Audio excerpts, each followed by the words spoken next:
Take a second and think back to your childhood, how you imagined life would be as a grown-up.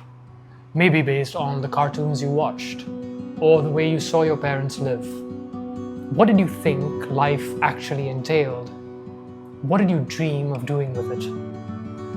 Most of us begin adult life with at least one story that feels inevitable. Oh, I'll definitely make it in this career. I'll definitely marry this person. I'll definitely become wealthy. My life will eventually look the way I imagine if I work hard enough. And then reality introduces us to its decidedly unpleasant friend, uncertainty. Most people don't experience the clean death of a dream.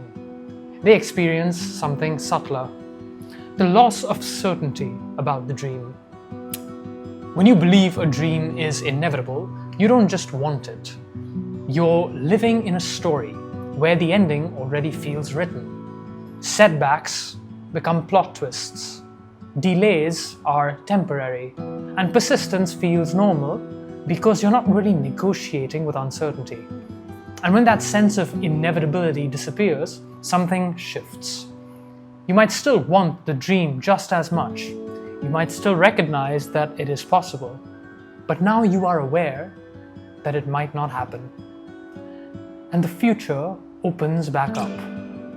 What once felt like destiny starts feeling a lot more like probability. And that can feel like grief, not for the dream, but for the certainty you used to have. And this can often feel like the erosion of your ambition, but sometimes it's actually the opposite. Sometimes it's the first time you see reality clearly. The dream hasn't died. The illusion that success was guaranteed has died.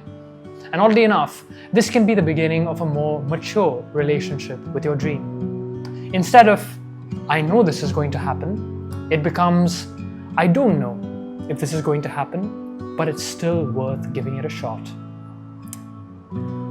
Which sounds weaker, but in many ways, it's stronger. You see, anyone can keep going when they feel chosen by fate, but it takes a different kind of courage to keep going, to keep striving, to keep doing, when uncertainty is fully acknowledged. There's also another possibility. The loss of inevitability exposes how much of your motivation was tied to certainty itself. Sometimes we aren't only attached to the dream, we're attached to the feeling of being the kind of person destined to achieve it. When the second thing disappears, the dream suddenly feels heavier because it makes you question who you are.